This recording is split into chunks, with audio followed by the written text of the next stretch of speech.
Eccoci qui in diretta, buonasera sulla pagina Gian Giacomo della Porta Editore. Sono qui con una mia ospite, con Sabatina Napolitano. Ciao Sabatina, Ciao, grazie a tutti.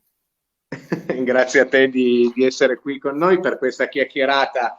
Intanto sul tuo libro, ecco, è incentrata sul tuo libro che si intitola Origami, un titolo anche originale, particolare, che richiama diverse cose, ma anche per fare dai due parole per quanto riguarda anche il momento letterario che stiamo vivendo, insomma, qualche chiacchiera letteraria. Quali sono stati anche i tuoi, chiamiamoli così, maestri, ecco, a chi ti sei ispirata? Tu sei anche poetessa, quindi insomma, so che puoi aver avuto maestri diversi, sia come narratori che come poeti. Senti, Sabatina, io volevo chiederti appunto proprio questo, partire dal titolo di questo tuo libro che è Origami, che è un qualcosa che ritorna, no? Attraverso anche il nonno di questa protagonista che è Olga.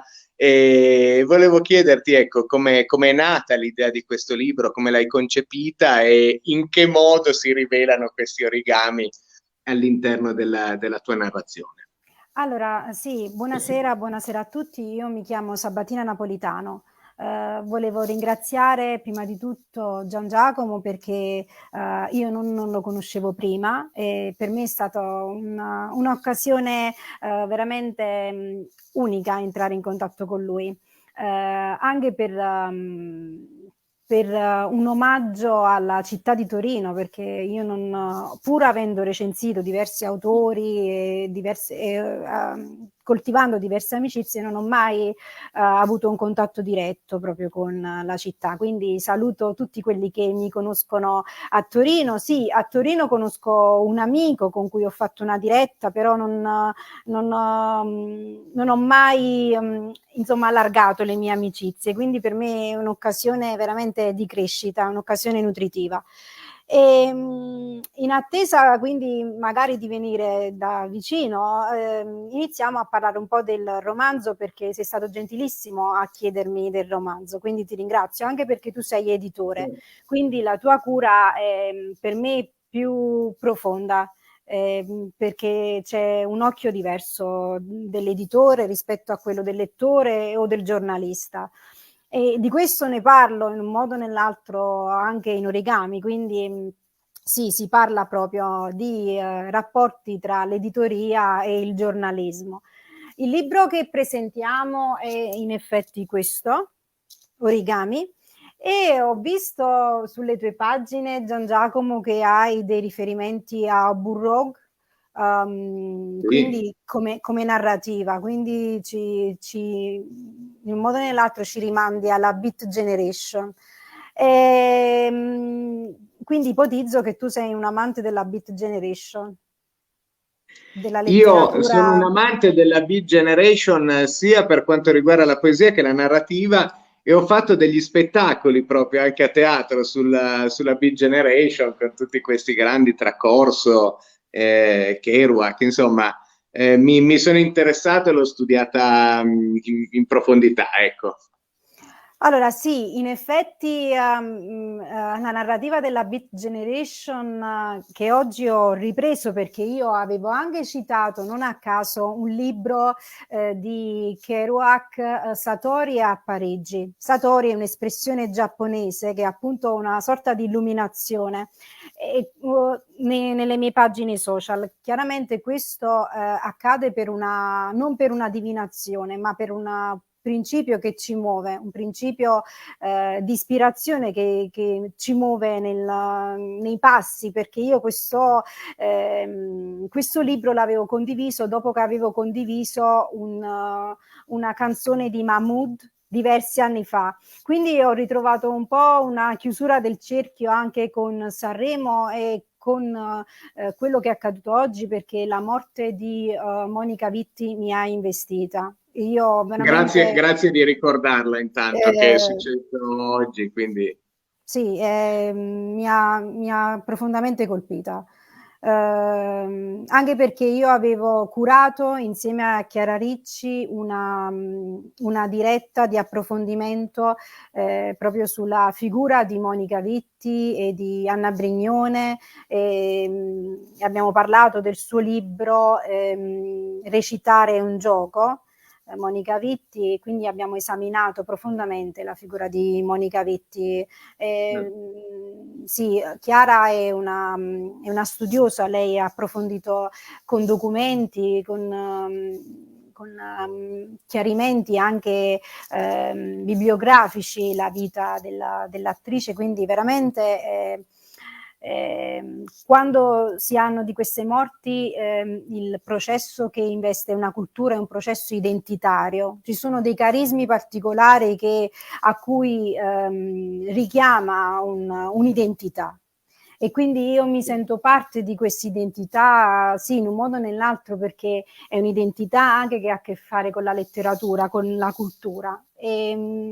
Mi sento parte di questa identità e invece mi dissocio da tante altre identità contemporanee che non hanno nulla della cultura del vero cinema, del cinema d'autore, così come del teatro, ma per me è piuttosto pornografia allo stato, nemmeno pornografia raffinata, si tratta di una pornografia proprio di 4 soldi.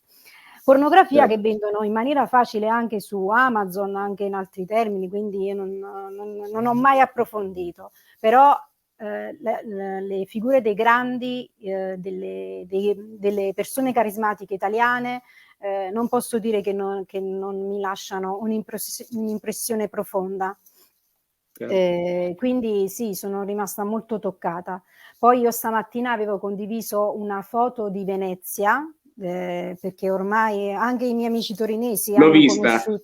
Sì, ormai le mie ambizioni sono conosciute, anche perché sono ambizioni umili, che non hanno alcun pretesto di rubare qualcosa che non può appartenermi. Io ho delle ambizioni che fanno parte della mia persona, che sono ambizioni pure e semplici, ed è giusto che una persona abbia un'ambizione, ma più che altro per servire anche alla comunità. Se io sono inserita attivamente in un progetto letterario e culturale, mi pare chiaro che una persona debba avere delle ambizioni.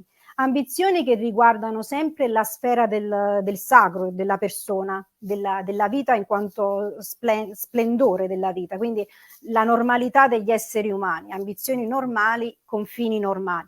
Diversamente da una lotta di forze, che quella non può essere definita nemmeno dal punto di vista di una lotta politica o perché non siamo più nella Beat Generation, non siamo più nel 68 e i comunisti di certo non parlavano di questo, l'argomento è molto più profondo. Se l'argomento riguarda le ambizioni... ma se mi permetti, tu dicevi giustamente la parte, cioè sono ambizioni umili, però deve essere sempre portata avanti l'ambizione, e tu devo dire che ne sei No, io non ho molte esempio. ambizioni, non sono una persona ambiziosa, sono una persona coriacea, concreta. Io credo che davanti a una comunità, se uno ha un progetto ed è un'identità, perché io sono un'identità, certo. è mia cura assumermi delle responsabilità. E questo io lo faccio dopo, l'ho testimoniato spesso, dopo un meccanismo interiore complesso. Io penso molto prima di agire, non agisco di pancia. Mi è capitato di agire di pancia in passato e ho sbagliato, al momento non lo faccio più. Quando ho smesso di fumare io ho cambiato vita, quindi anche veramente l'atto del non fumare più, perché quando prima fumavo ero molto più d'impatto, considerando che sono una persona tachicardica, quindi con beta bloccante vado a 120 di battiti, quindi figurati io come sto accelerata per natura. Però da quando ho smesso di fumare io ho avuto veramente un profondo cambiamento della mia persona, quindi prima di prendere una decisione io ci penso molto, veramente ci penso molto, e penso anche perché voglio fare le cose per bene, le cose in maniera seria, e voglio essere riconosciuta.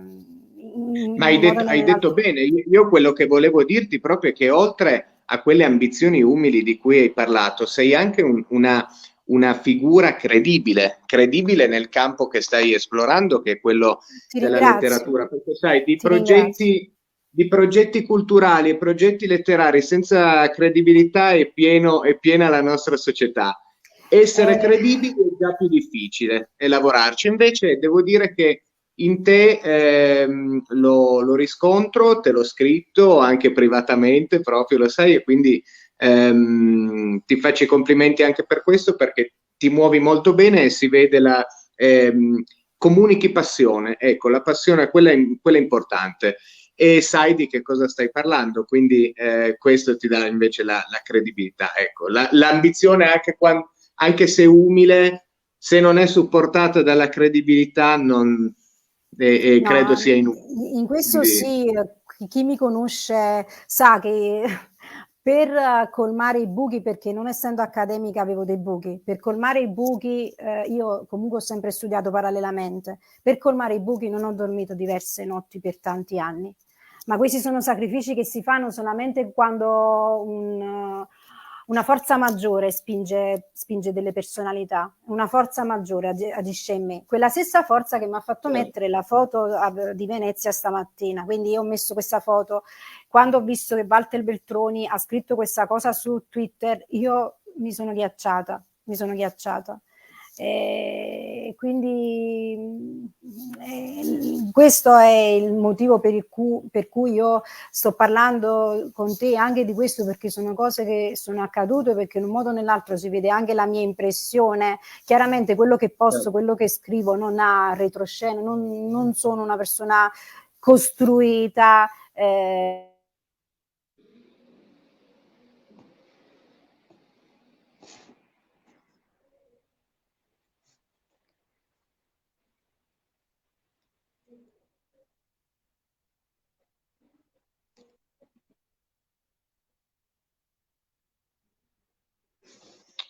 Sabatina, mi sa che abbiamo un problema in diretta perché non ti sento più.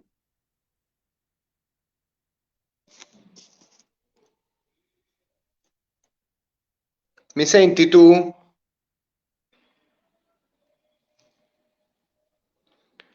Allora, proviamo a fare una cosa. Allora, io stacco un attimo la diretta e la riprendiamo fra poco, ok?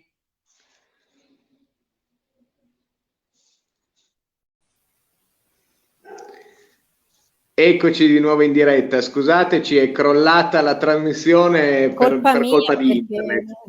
vabbè, il bello della diretta, il bello. Capita, esatto, sono gli inconvenienti della diretta che purtroppo bisogna tenere presenti. Comunque, Grazie niente per la tua di. pazienza. Ma Grazie. no, non ti preoccupare, dai, sai quante volte mi è capitato, insomma, non c'è nessun problema.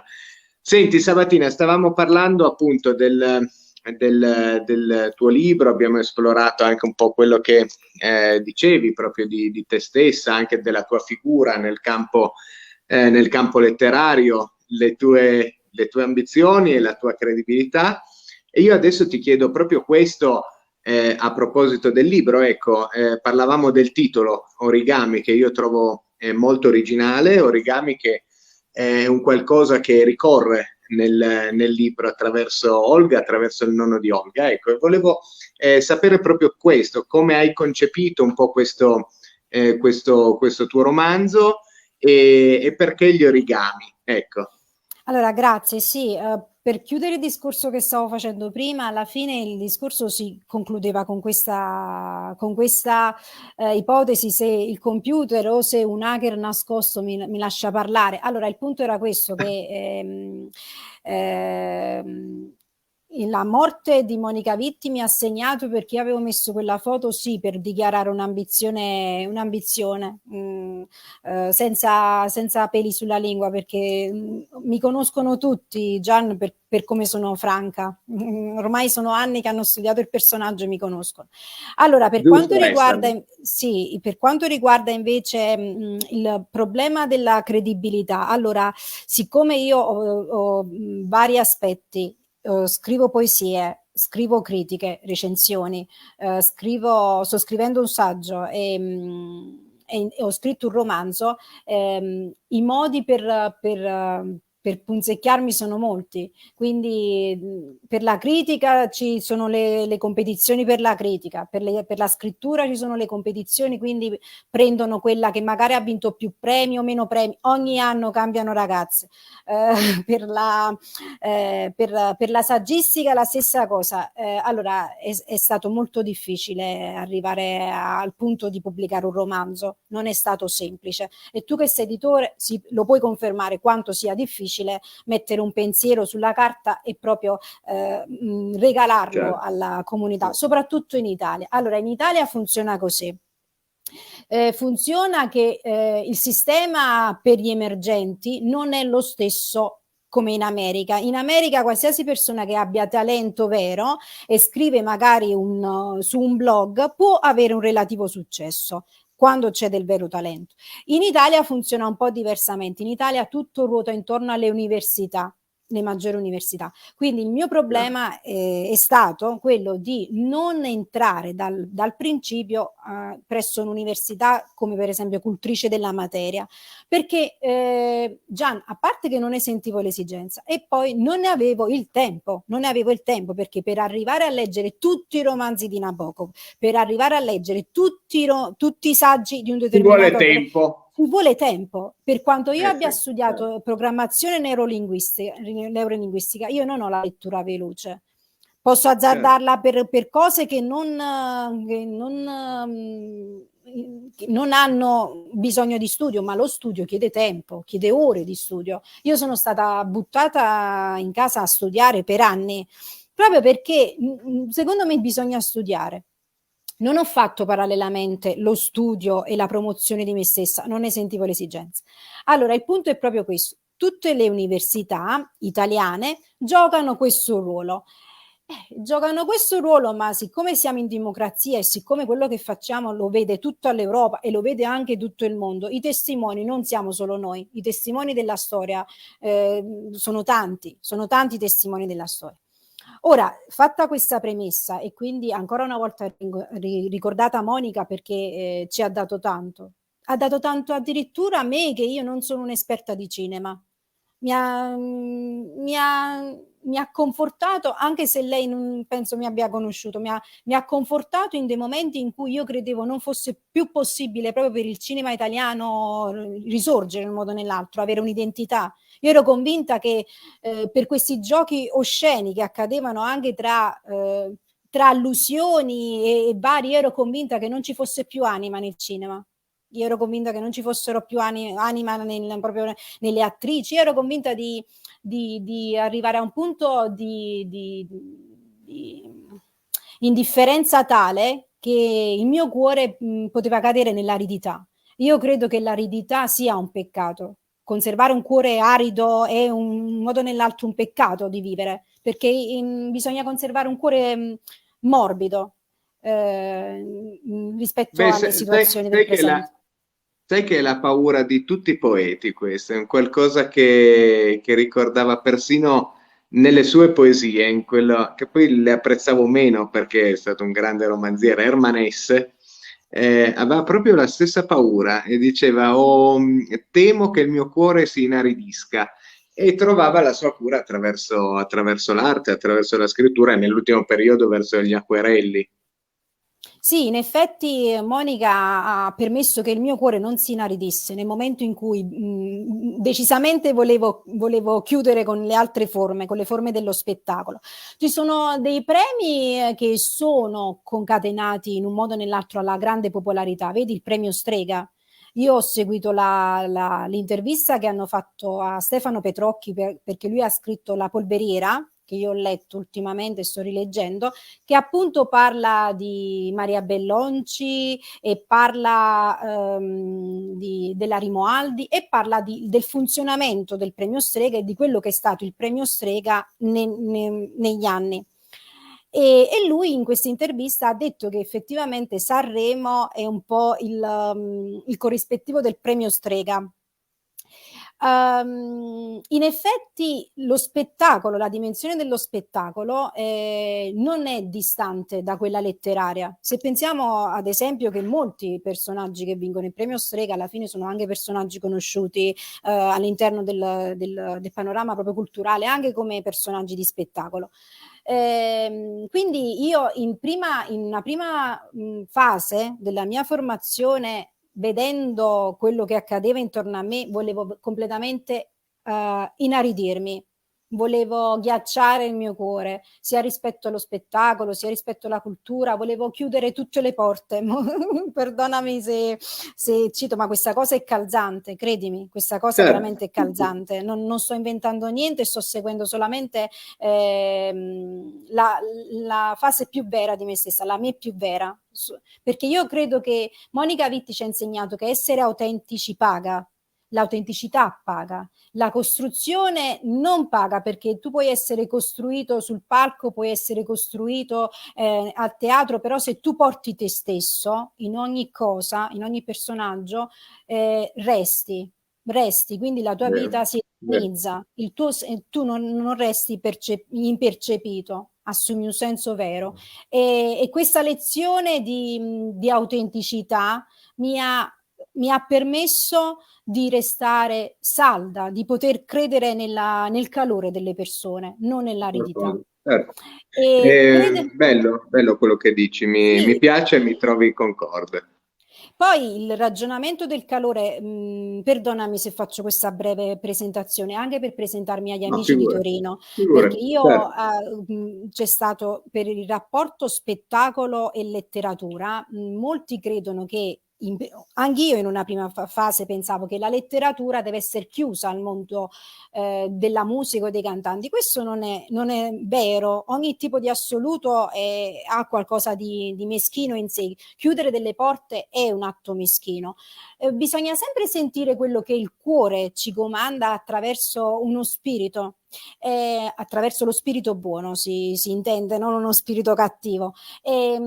In una prima fase io pensavo che il mondo dei cantanti, ad esempio, dovesse essere chiuso al mondo della letteratura, perché pensavo che poi i giochi si sarebbero complicati troppo, e politica e cultura e spettacolo, allora non riuscivo a decifrare quale poteva essere la mia posizione trasversale. Poi crescendo, maturando, mi sono completata e ho capito che varie nature possono coesistere nella formazione di una persona. Io non farei mai la cantante, né sono una critica musicale, a differenza per esempio di Montale, che è stato anche critico musicale.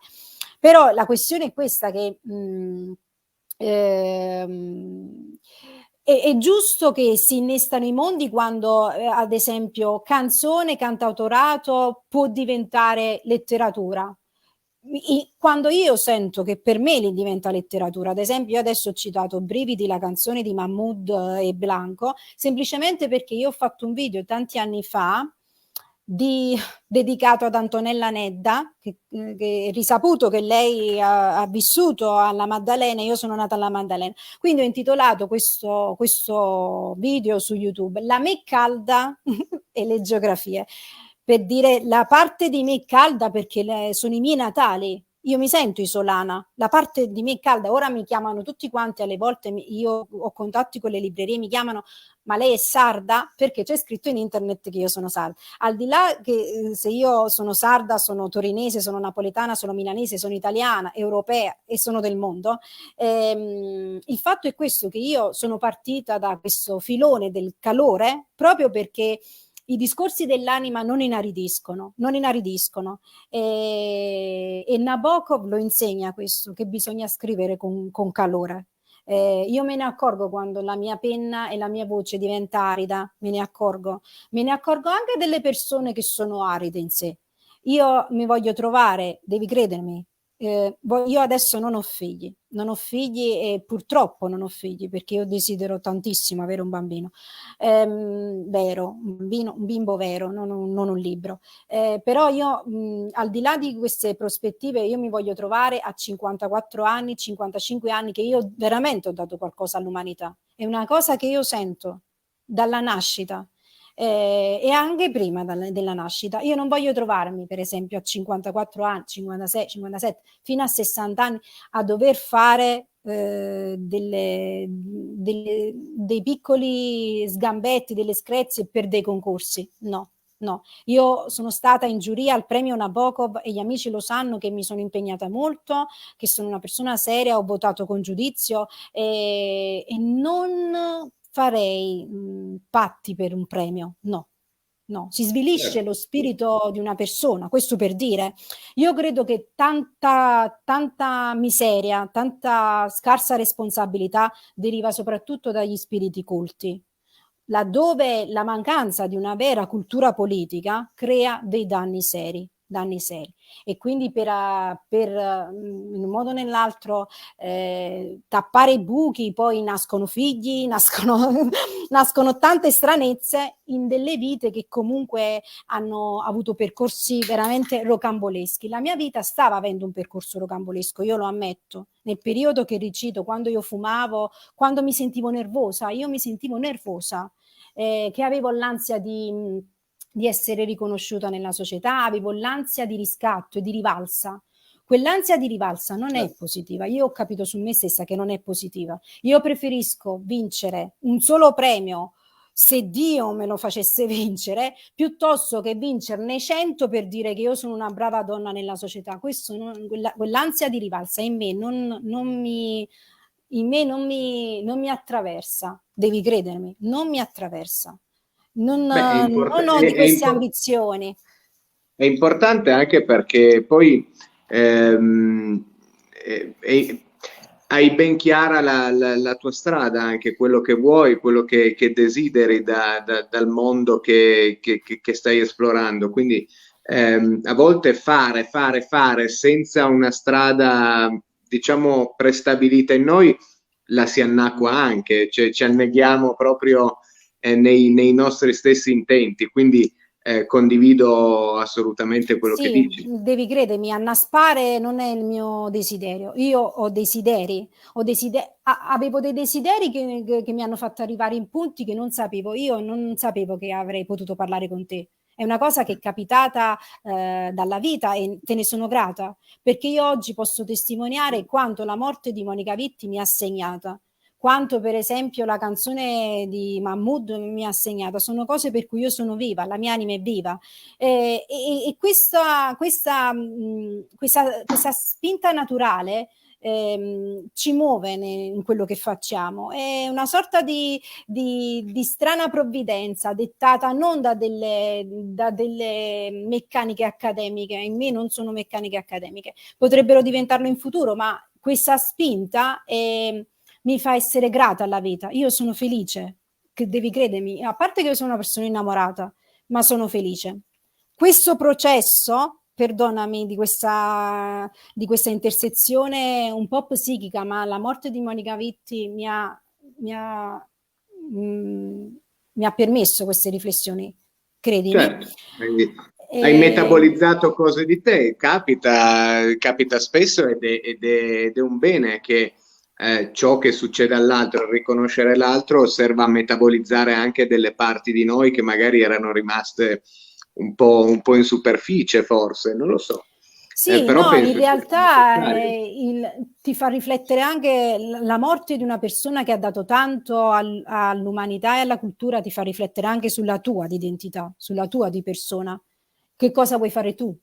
Se tu vuoi scegliere di essere vera, di entrare in un percorso difficile, molto difficile, ma dare autenticità, regalare autenticità, oppure se cercare strade facili, magari appoggiando i poteri forti. Io non apprezzo questo atteggiamento. Chi si mette di lato, allora c'è quel potere forte, girano intorno a quella persona, ora faccio quella strada, questa via subdola io la disprezzo. Io disprezzo i subdoli, lo dico apertamente, io disprezzo i subdoli.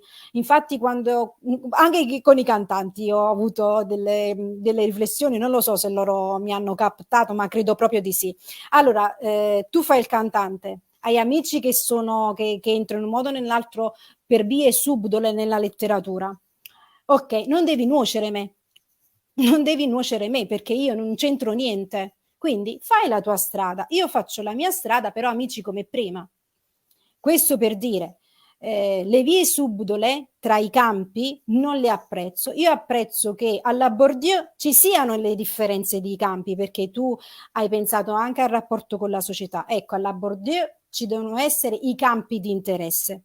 Quindi chi si occupa di musica, di cultura, non deve necessariamente invadere un altro campo, però i campi si possono intersecare nell'orizzonte, per cui i paradigmi si possono ricostituire, quindi il linguaggio si può riformulare ed effettivamente ci può essere una miscelazione delle arti. Il senso di responsabilità di vivere un campo sta proprio a questo punto nel vivere civile e democratico, in uno Stato civile e democratico, dove ognuno ha la possibilità di vivere secondo i suoi mezzi e i suoi interessi. È evidente. Certo. Allora, perché ho scritto questo romanzo che si chiama Origami? Origami viene dal frutto di tutte queste riflessioni che ho fatto negli anni. E tu mi hai chiesto perché Olga, perché i nonni di Olga. Allora, io ho scritto una genealogia sui social. In pratica la genealogia ti dimostra la famiglia dei Miso, quindi ci sono i nonni di Olga come i nonni di Gustavo e Gustavo, che è un editore e un giornalista, sposa Olga, che è una bibliotecaria ed è una giornalista anche lei. Edoardo, che è il loro figlio, anche lui un giornalista e uno scrittore ambientale, che a sua volta sposa Ada e poi avrà una figlia. Questa più o meno è la genealogia di questo romanzo, che in effetti per chi è amante dei romanzi ottocenteschi o dei romanzi storici troverà breve, perché è un romanzo breve. La forma che io, per fare quella forma, per ottenere quella forma, è stato un duro lavorio di digressioni, di rimandi, di flashback, quindi non è stato scritto di getto è stata solo la prima stesura, poi ci sono state veramente varie riletture. Allora, per quanto riguarda quindi la fissazione del personaggio, perché Olga mi hai chiesto? Allora, Gian, quando si scrive un romanzo storico, io non lo so, tu hai mai scritto romanzi? Allora, sono alle prese con un romanzo adesso, ma siamo ancora lontani dalla meta, ecco. Va bene, non so se è un romanzo storico, non so di che tipo di romanzo si tratti. No, vabbè, poi ne parlerò perché adesso devo scoprirlo un po' anch'io, ecco, Va bene, devo andare a parare, quindi va non dico bene, sarà un niente. piacere leggerlo. Ti ringrazio, cara, grazie. Allora, se non fosse già per ricambiare il piacere che mi hai fatto, non è uno scambio di favori, è una gentilezza che si Ma fa no, ma alle due a persone. me fa piacere averti qui, fa piacere No, perché è un bel grazie. dialogo, mi piace. Allora, il punto è questo, che ecco, noi prima stavamo parlando della Rimoaldi e di Maria Bellonci. Allora, loro per esempio insieme hanno scelto Isabella d'Este come personaggio loro volevano realizzare un cortometraggio Rai, ma loro l'hanno scelto come personaggio da raccontare. Tant'è che poi Maria Bellonci ne ha pubblicato un romanzo che appunto si chiama Rinascimento privato, che ha vinto il premio Stega postumo dopo la sua morte. Ecco, il romanzo storico, ad esempio, ruota intorno a dei personaggi storici che poi possono essere romanzati. I grandi romanzi dell'Ottocento spesso non erano dei romanzi storici, sono diventati storici per l'aura letteraria, ma non trattavano di personaggi realmente accaduti o comunque erano personaggi inventati di sana pianta che poi assumevano un'identità letteraria. Il mio desiderio è un po' quello del romanzo dell'Ottocento senza avere le forme del romanzo dell'Ottocento. Io ho voluto inventare un personaggio, quindi si tratta di fiction, non è un romanzo storico. Ho voluto inventare un personaggio che venisse tatuato sulla mia storia e questo personaggio ho voluto che incidesse. Io volevo che una donna giornalista e bibliotecaria desse vita al primo romanzo. e avesse un'anima, un'identità. Io ho aspettato tanti anni per pubblicare un romanzo, quindi sì, questo era un mio desiderio profondo, dare un'identità storica a una persona. Questa persona, ripeto, non è una persona realmente esistita e io non mi sono documentata in tal senso sulla vita di Olga, perché la vita di un personaggio che tende ad avere un'identità letteraria, così come l'hanno avute tanti personaggi, per citare, non lo so, potrei caratterizzare il tipico romanzo che nasce come romanzo picaresco, tipo Moll Flanders, per dire, o comunque i vari personaggi che hanno caratterizzato le storie. Questo sì è un personaggio inventato, Olga è inventata di sana pianta.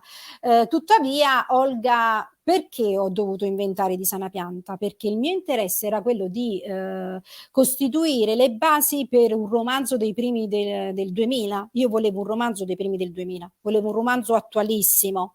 Volevo un Certo. romanzo attualissimo, però che non parlasse delle frustrazioni dell'uomo, dell'ombra delle frustrazioni della società. Volevo che parlasse invece delle possibilità, volevo che avesse qualcosa di utopico, volevo che fosse politico in una misura sobria del fare politico, volevo che fosse un romanzo che permettesse una riflessione anche critica, un'analisi critica, e volevo Certo. che avesse aperte più porte, perdonami, ripeto, però non è colpa tua il tuo destino. Io mi chiamo Napolitano, figurati che nella scena del pasto nudo del film di Sì, Burroughs, sì. che molti pronunciano Burroughs o si inventano le pronunce, e Brooks.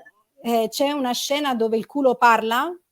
C'è una scena Sì, nella sì. macchina dove il culo parla. Ecco, io non ho colpe che mi chiamo Napolitano, però tra i poli, ecco, anche Maria Bellonci che ha scritto Marco Polo.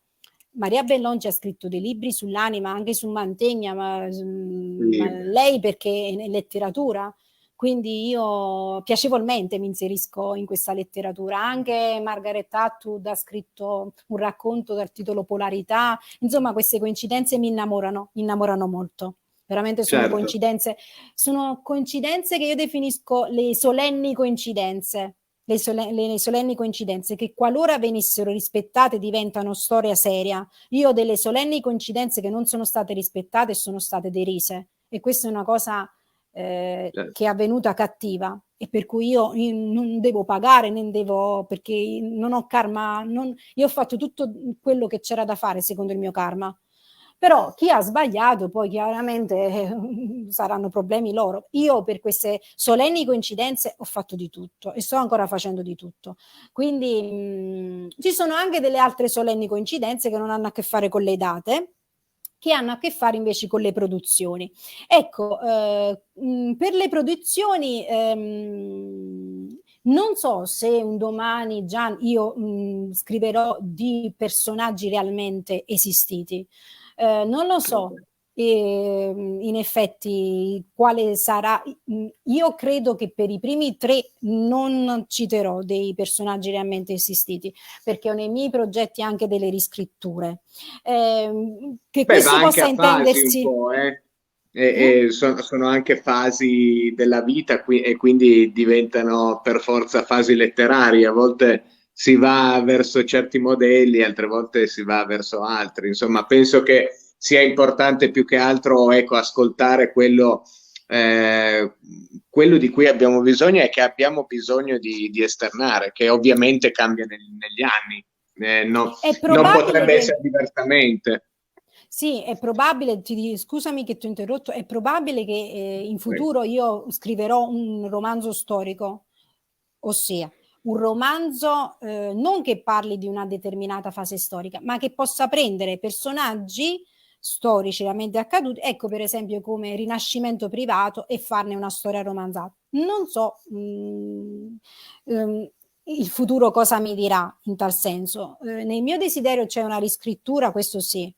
Certo. Per adesso mi premeva tanto, mi premeva di descrivere questo personaggio, Olga, perché volevo che i personaggi avessero la mia emanazione, volevo che avessero la mia voce, volevo prima imprimermi come voce, E per fare una cosa del genere, per imprimermi a livello letterario, avevo necessità di creare dei personaggi che da me derivavano, dei personaggi con un'anima propria. Ecco perché io ho sempre desiderato che venisse fatto una sceneggiatura, venisse scritta una sceneggiatura, venisse tratto un film, perché sono personaggi che hanno la mia emanazione, quindi sarebbe un qualcosa che comunque collabora anche al mio spirito e chiaramente allo spirito del regista e altro. Però ecco, per fare una cosa del genere c'era bisogno di un romanzo che avesse di una fiction, non potevo costruire una realtà mia che portasse il nome di Sabatino Napolitano da una realtà esistente,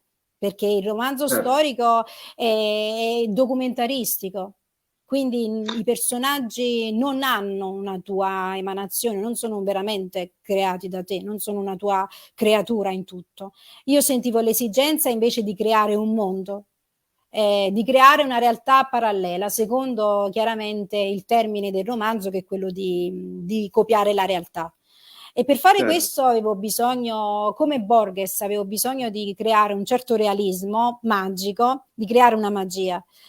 Purtroppo non ci sono riuscita, non so se alla fine ci riuscirò come Hogwarts. Non ho fatto di questi grandi romanzi fantasy, no, non è fantascienza, non c'è della fantascienza, ma c'è una magia. C'è una magia, questo presupponeva che non fosse un romanzo storico. Olga ha degli spiriti che la perseguitano e con cui lei parla, e io ho visto proprio le scene del film di questi spiriti che seguono Olga, ed è un film bellissimo, io l'ho già visto. E questo sta nelle ambizioni allucinatorie. Ci sono ambizioni umili come quella di vincere un premio e ci sono le ambizioni allucinatorie. Questa è un'ambizione allucinatoria. Ma senti un attimo, Sabatina, tu parlavi appunto di Olga. Io volevo chiederti questo, perché è vero che è un personaggio di fantasia, però all'interno di questi personaggi c'è sempre qualcosa di noi. Ecco, e quindi volevo chiederti cosa c'è di te in Olga? Qualcosa che è una versione di te in parte migliorata e in parte peggiore? In quali termini ti ci ritrovi in questo personaggio? Come Sabatina, invece, proprio come autrice, quali tue caratteristiche le hai donato? Allora, tutto il romanzo ha comunque, è molto reale, ma è anche molto allucinatorio, se vogliamo proprio di allucinazioni letterarie.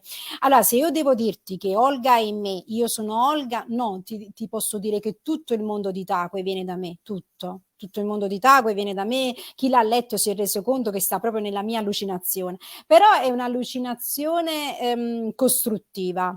Io parlo per esempio anche di droga, parlo anche delle droghe, e ho visto che Saviano si è interessato nei post anche di queste indagini sull'eroina. Lui ha scritto vari post, perché io, mentre che finivo di leggere il romanzo, seguivo i post di Saviano, e in effetti sì, ho parlato anche dell'eroina. Ho parlato dell'eroina non come una persona che ha provato l'eroina, io non ho mai provato droghe, al di là di qualche spinello quando ero ragazza, ma proprio si parla... quello tutti, dai.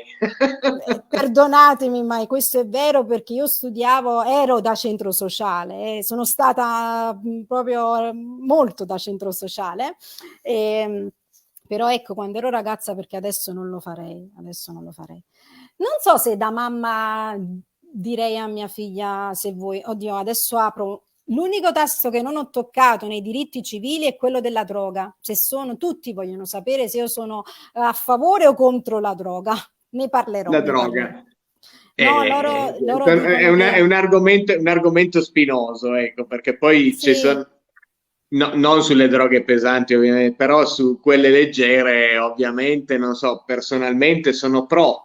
Non ho delle grosse remore, ecco, anche nel caso dovessi dire a un ipotetico figlio o figlia, guarda, se vuoi provati della marijuana, del fumo, non lo so.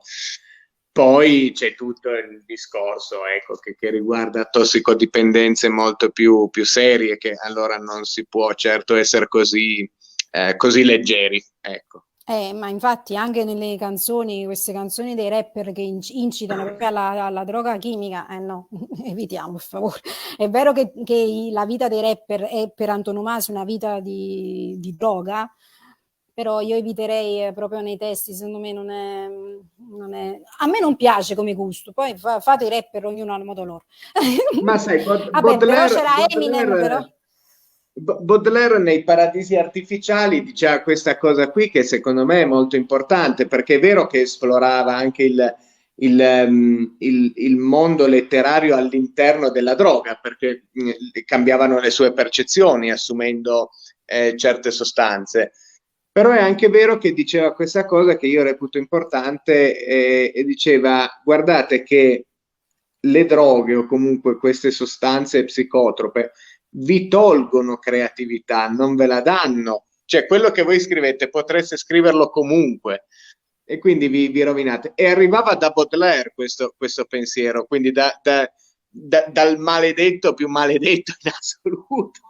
Vabbè, ma che i Per dirla poeti così. facessero uso di oppiacei, questo si è Ma sempre certo, risaputo, sì, al di là sì, della Beat Generation che ne fa proprio un manifesto. Allora, Gian, io mi sono certo. esposta su eutanasia, mi sono esposta sulla pena di morte, la castrazione per i pedofili, mi sono esposta, non so se hai letto i post, mi sono esposta Non tutti Sabatino. no, perché Alcuni sì. per quando c'è stata l'elezione del presidente, io ho visto delle cose che mi sembravano un po' assurde, ho detto va bene, adesso scrivo un post e mi chiarisco nei miei punti. Secondo me è assurda anche la posizione di non poter permettere a chi ama una persona dello stesso sesso di non fare una famiglia. Perché? Se loro fisiologicamente sono attratti da una persona dello stesso sesso, perché uno Stato non può tutelare questo tipo di... Sono d'accordo, Per me è son d'accordo un'assurdità. con te. Sono Veramente è d'accordo con te. un'assurdità. Vabbè, ma per dirti che io mi sono esposta veramente in quasi tutti i profili che sono attuali, non mi sono esposta solo nell'unico caso delle droghe e poi lo farò, ma perché mi è sembrato quello meno urgente, veramente meno urgente. Allora, per quanto riguarda invece, ti dicevo che io mi sono esposta nel romanzo anche intorno all'eroina e che avevo letto contemporaneamente al fatto che stessi rivedendo il romanzo questi post di Saviano sull'eroina in dei paesi del mondo in cui ancora esistono veramente dei veri quartieri, che sono proprio quartieri di persone che si bucano. E ho affrontato questo tema, sì, perché l'ho sentito mentre scrivevo. Io ho fatto una scelta di quali temi vuoi parlare. Quindi ho parlato di vari temi che penso tu abbia caratterizzato e letto, quindi penso Sì, proprio di sì. sì, Per non spoilerare troppo, perché mi dicono di non parlare troppo del romanzo, che ne sto parlando è troppo, io vero. ho scelto anche il tema dell'eroina, io ne ho parlato e volevo che si sollevasse questa riflessione. Ma non perché ecco nella Beat Generation della droga si faceva un manifesto, quindi gli scrittori stessi, vediamo per esempio vabbè, Kerouac è morto per un'emorragia addominale perché lui soffriva di Era alcolismo, alcolista, certo. soffriva di alcolismo Aveva la cirrosi epatica. sì, e quindi in effetti il problema delle droghe oggi è diverso perché è legato a delle indagini politiche, chiaramente a delle indagini che hanno a che fare con degli organi che fanno quello di mestiere, quindi sono specializzati in quello. Chiaramente io non sono una giornalista d'inchiesta. Io ho seguito questo aspetto insieme a tanti altri da scrittrice e l'ho fatto perché ho sentito di doverlo fare. Perché ci sono ancora dei quartieri oggi d'Italia dove effettivamente i ragazzi tra di loro sì, hanno la cultura della droga pesante, delle droghe pesanti, e quindi questo un po' perché insegno e insegnato, un po' perché avevo a cuore questa tematica dei giovani, mi sono sentita di scriverla. Infatti c'è un personaggio che ha avuto un destino difficile in tal senso, però poi sembra recuperarsi. Ecco, se tu mi chiedi quanto c'è di me in Olga, io ti devo dire che veramente tutta Itacque è impregnata del mio Di te pensiero. stessa, del tuo pensiero, Sì, certo. mi è E stato detto quindi, che... no, appunto, quindi volevo chiederti anche questo proprio, cioè, che riguarda invece i temi che affronti all'interno di Origami e volevo chiederti un tuo tema principale, ecco, che magari hai già in qualche modo indagato in altre tue opere o che vorresti riprendere all'interno di una prossima opera, qualcosa, un tema presente già in Origami che Allora, vorresti esplorare maggiormente. io devo esserti onesta, al momento io, siccome Gian, questo romanzo è cominciato tanti anni fa, ha seguito un iter veramente così sofferto che al momento io non posso che dire che sono veramente orgogliosa del romanzo, io mi sento soddisfatta. Se devo dirti magari avrei fatto, no. Io nella mia coscienza, nella mia interiorità mi sento veramente soddisfatta del romanzo, molto, Certo, molto. certo. Quindi se io ti devo dire magari quell'aspetto l'avrei dovuto toccare meglio o quell'altro l'avrei dovuto toccare con una tecnica diversa, No, no. no, ma non è sul cosa miglioreresti del libro, c'è un argomento, un tema all'interno del libro che magari ti piacerebbe esplorare, magari più a fondo in qualche altro tuo lavoro, che può essere Allora, di sì, poesia, narrativa. allora, sì. Allora, parlando di desideri, io al momento mi sento satura nel desiderio, ecco, questo volevo dirti. Hai presente quando mangi qualcosa che ti piace tantissimo e poi dici, ah, Dio, grazie, perché anche mangiare è importante. Certo, certo. Io ho fatto una dieta, sono dimagrita 12 kg tanti anni fa quando ho lasciato una persona che dovevo sposare, ho avuto questo coraggio barbaro tra tante altre cose e sono dimagrita 14 kg, poi 15 kg, ero molto più magra da adesso. E quando facevo quella dieta, poi mangiavo un piatto che magari desideravo tantissimo, dicevo, Dio grazie, di avermi fatto mangiare. E così mi è parso questo romanzo. Io ero a dieta da tanti anni, a dieta di pensiero, ero in un'astinenza di stima verso me stessa. E questo romanzo mi ha saturato, mi ha colmato questi desideri, se vogliamo repressi, ma mi ha colmato questi desideri. È un piatto pieno per me. Quando lo apro non sento mai, come dire, quando scrivi una poesia e la rileggi non senti mai che veramente quella poesia è l'ultima poesia o la poesia bella. Senti sempre che vuoi Certo. scrivere cose diverse. Anche Monica Vitti, per esempio, ogni volta che recitava ha sempre detto che voleva recitare meglio.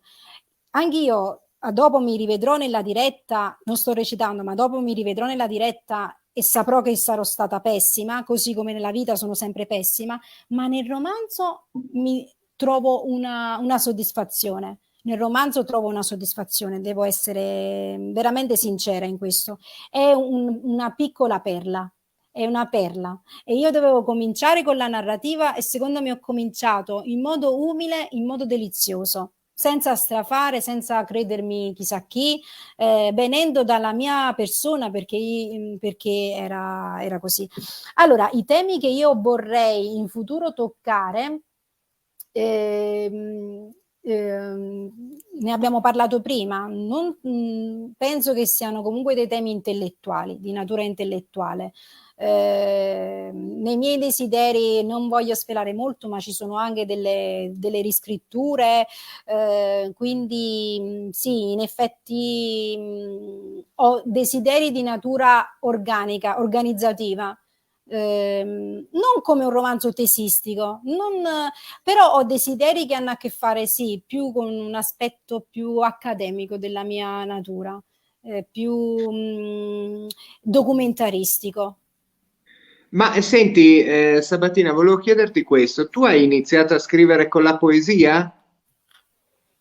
No, ti Tu hai deludo. iniziato con... Io ho Ok, quindi è pubblicato arrivata per la dopo. poesia, però questa è una domanda che sta spiazzando tutti. Io ho iniziato con la narrativa quando ero ragazza, quindi scrivevo nei Quindi blog già eri partita con racconti. la narrativa. Sì, Ok, sì, sì. ok, ok, ok. Dopo, E poi la successivamente, poesia è stato un intermezzo. la poesia è nata perché io ho incontrato Montale. Ok, ok, Io, ok, ok. io ho Quindi... incontrato Montale e ho sentito per le coincidenze solenni, quelle di vita e morte, ho sentito una coincidenza solenne in me.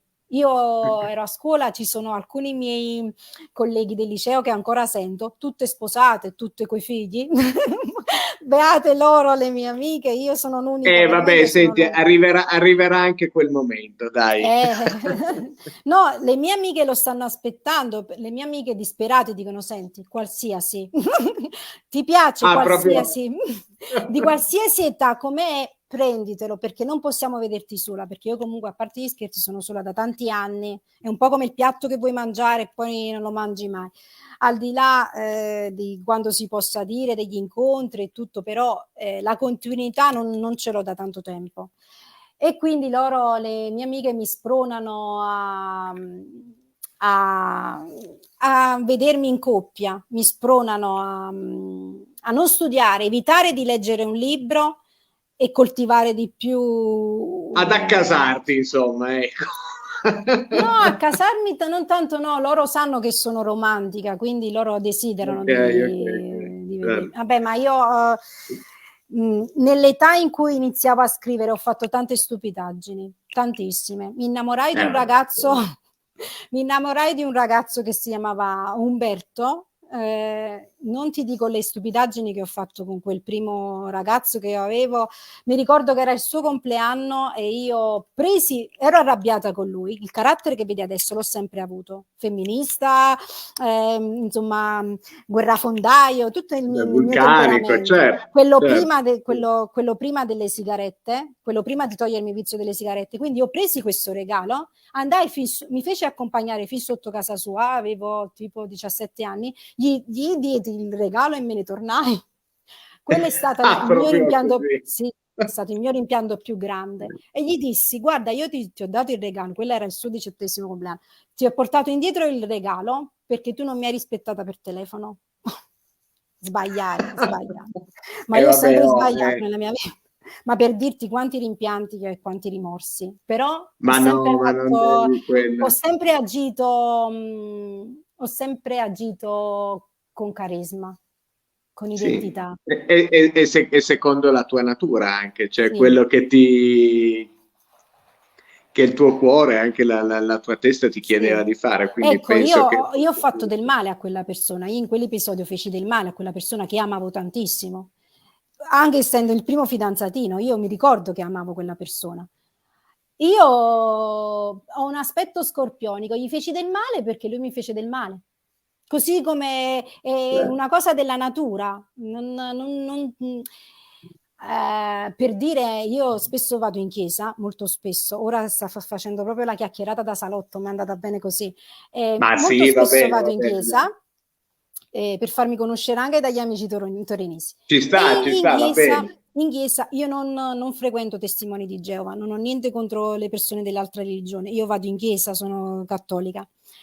La Bibbia è tempestata di maledizioni. Non è È solo vero, Giobbe, ma è tempestata di è vero, maledizioni. è Se vero. io devo dirti che io prego Cristo e dico, Cristo, io so che ti amo, ma non gli prometto che non maledico. Io non gli prometto che non maledico. Chi mi fa del male io lo Certo, maledico. Sì, sì, io lo certo. maledico. Non lo benedico, Oh, chiaramente. siamo esseri Gli auguro umani, ogni male d'altra possibile, parte. credimi, di cuore glielo auguro. E non è che io che lo faccio per rabbia, per indifferenza. Se tu mi fai del male, io ti auguro ogni male possibile. Perché non è competizione, perché la competizione si fa su una base di una competenza. ma volermi vedere morta e farmi del male, impedirmi una vita amorosa, impedirmi una vita seria, che io voglio avere un figlio, impedirmi la carriera, è una cosa grave. Quindi io ti maledico. Per me puoi pure crepare. Non so se mi spiego. Guarda, è una cosa che dici sicuramente forte eh, mh, che comunque rispetto, perché hai la forza di dirlo. Ecco, tanti un pensiero così, penso ci siano tante persone con lo stesso sentimento. Vabbè, c'è tanto buonismo, ma Ed- no, ed- non sono ed- una buonista. e non è facile dirlo in ogni caso, quindi per questo io ti do molto Non rispetto. preoccuparti, a te Quindi, non ti maledico, ti benedirò. Non ti maledico. guarda, cercherò di non far nulla di male.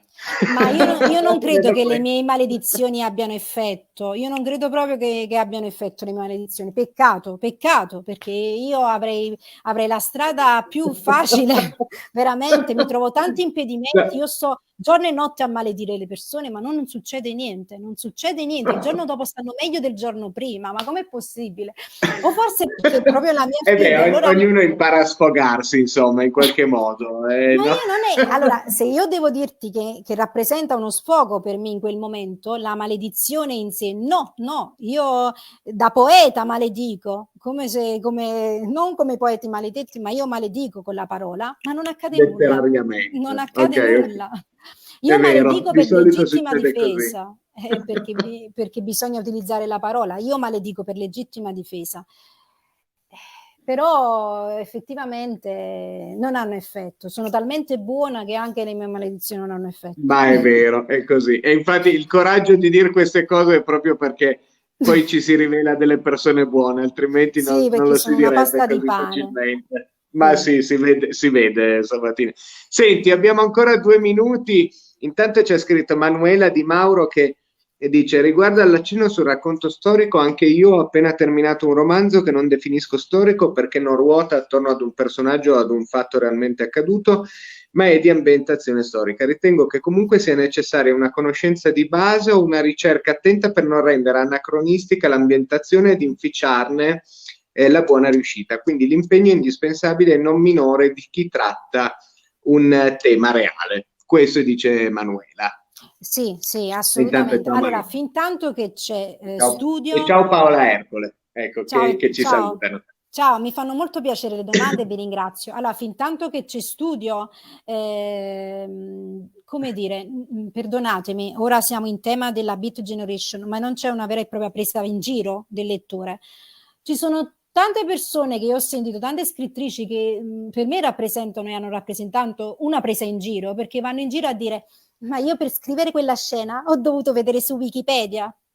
Quello è il minimo. Tu per scrivere una scena, che sia un romanzo realistico o che sia un romanzo storico, tu devi passare notti a studiare, notti intere, devi gettare il sangue, non è che ti viene così. Io ho gettato il sangue, ho pubblicato con un editore di tutto rispetto, non sono arrivata ai grandi editori perché io faccio la mia strada in modo umile, non ci sono problemi. Certo. Però chiaramente tu che arrivi ai grandi editori tramite la gente, e almeno fatti fare una strategia quando parli in pubblico, perché io non posso tollerare una stupidaggine simile.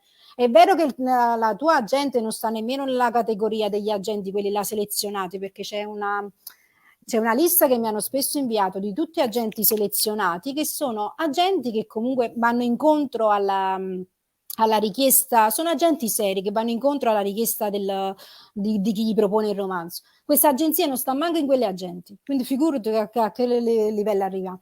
Per favore, quando vedete i miei video, dite a queste presunte scrittrici che fate arrivare a grandi editori almeno di interessarsi a una strategia quando parlano in pubblico, perché se lo fanno a nome mio mi vergogno, io non sono contenta. Perdonatemi.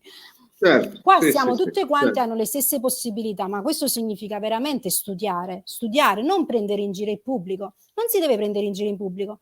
Non è che tu vai a dire che per un particolare ti sei messa su Wikipedia. È assurdo, è una presa in giro che nessuno nemmeno ti dica niente e aspettano me che dica Certo, qualcosa. E poi chiaramente certo, io risulto la cattiva di turno perché io dico quello che pensano tutti. Non è certo. normale, non è naturale.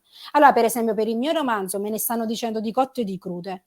Mi hanno scritto che è un romanzo psicologico e non è un romanzo utopico. È un romanzo psicologico, ma è anche un romanzo utopico. Mi hanno scritto che i tempi e le digressioni fanno impazzire i lettori, ma è lo stile che ho cercato. Chiaramente tu stai leggendo il romanzo di una persona che ha già una personalità codificata, ha già uno stile. Quello è il mio stile. Quindi è chiaro che tu non trovi una scrittura da pubblicità, non trovi uno storytelling. È chiaro che tu trovi una tecnica, tu trovi uno stile. E quindi che mi viene a dire, ma il tuo stile è un po', è meno, è un po' meno banale, meno fluido. Magari noi cerchiamo qualcosa di più banale, più fluido per renderlo più commerciale. Ma quello è un romanzo scritto da una persona che viene dalla poesia, è un romanzo di una persona che nel giro di una settimana ti scrive 3 recensioni. Che io devo per forza proporre una scrittura di stile. Non posso proporre una Certo. scrittura banale perché io vengo da una tradizione. Loro devono anche caratterizzare la persona, l'identità. Certo, Sabrina, ti riporto questa domanda invece di Elsa Notte, proprio 2 minuti Ah, perché poi devo è Maria chiudere, Pia. Ciao Maria Pia. che ti chiede che rapporto ha Sabatina Napolitano con la solitudine, dice buonasera Gian Giacomo, buonasera Sabatina, buonasera Elsa, buonasera, grazie di essere con noi. Io ho Che un rapporto hai con rapporto. la solitudine? Allora, al momento Maria Pia mi conosce bene. Allora, il tema della solitudine è un tema, oddio, non prendiamo Pessoa, non andiamo proprio nella letteratura quella più di ombre, è un tema che comunque mi sta a cuore perché lei, come sa, sono sola veramente da tanti anni e avrei veramente voglia di una continuità in un modo o nell'altro. Vedremo le allucinazioni di Dio a cosa mi porteranno e sì, in effetti adesso il mio rapporto con la solitudine è un rapporto buono perché non ho tempo di essere sola e questo già da veramente da diversi anni. Io sono sola materialmente, ma non ho il tempo di associarmi a quella solitudine, di applicarmi a quella solitudine perché ad esempio ieri avevo il desiderio di vedermi Sanremo, così bella, coricata a letto, di vedermi Sanremo. Non ho avuto la grazia di vedermi Sanremo semplicemente perché stavo finendo di leggere Il Rinascimento privato. Ecco, ci sono tanti libri, io non ho tempo per essere sola, ci sono tanti libri che avrei desiderio di leggere, una lista infinita di libri che mi hanno detto di leggere, dovrei recensire almeno 30 libri negli anni che non ho recensito, ci sono persone accademiche che stanno ancora aspettando la mia recensione. E quindi questo è il mio rapporto con la solitudine. Io la inganno perché non ho il tempo, non ho il tempo. Vorrei arrivare a delle mete a meno fissate, per esempio mi piacerebbe, nelle ambizioni mi piacerebbe per scrivere per un giornale, penso che io sia matura per farlo. Giano, non so se hai seguito le mie dirette su Instagram che ho fatto anche davanti agli specchi. Guarda, ne ho vista qualcuna, sì, però devo ovviamente Che io approfondire tutto, però mi qualcuna l'ho lamento vista. perché vorrei scrivere per un giornale, mi lamento perché desidero scrivere per un giornale.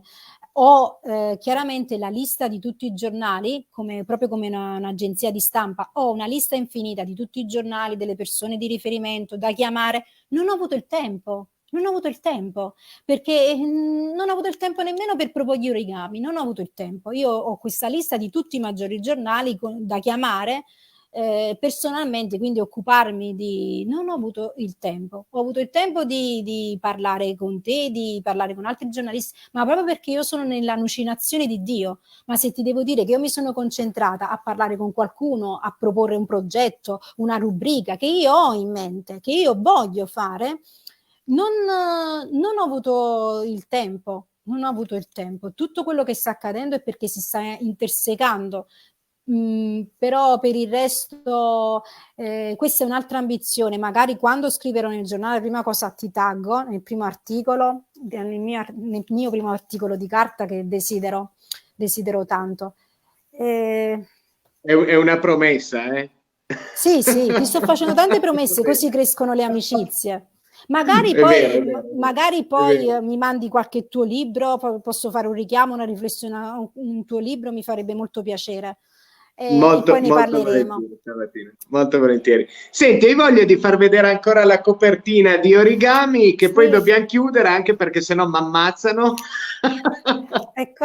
Eccolo qui, Origami, mi raccomando, di dove lo possono trovare. Allora, Origami, me lo chiedete tutti quanti su Amazon, abbiate pietà, prendetelo negli altri store, IBS, libreria online, ce ne sono tantissimi, arriva perché sta arrivando anche le librerie soprattutto, ecco perché parliamo delle bancarelle, delle librerie, della massima vendibilità di un libro, le librerie soprattutto chiedono al distributore le copie, poi tu lo sai, sei editore, penso che lo sai, a me l'ha spiegato Inga perché io da sola non avevo capito come funzionava. Sì, sì, sì, è un Gordiano mi aveva discorso che detto qualcosa. riconosco.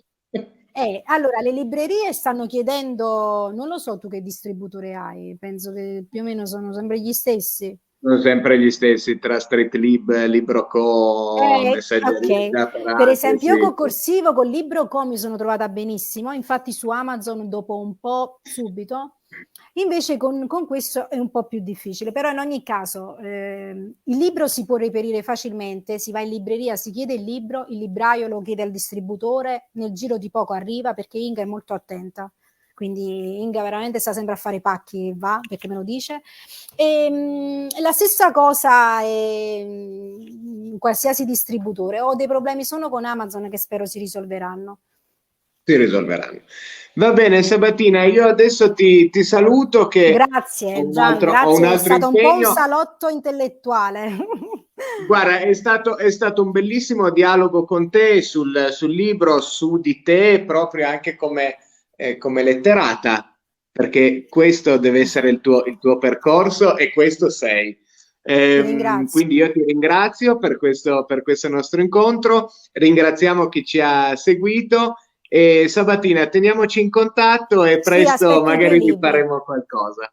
Va bene, Molto volentieri. buonasera, grazie a tutti. Grazie Ciao Torino, grazie. Sabatina, a presto. Ciao, Ciao. ciao, ciao.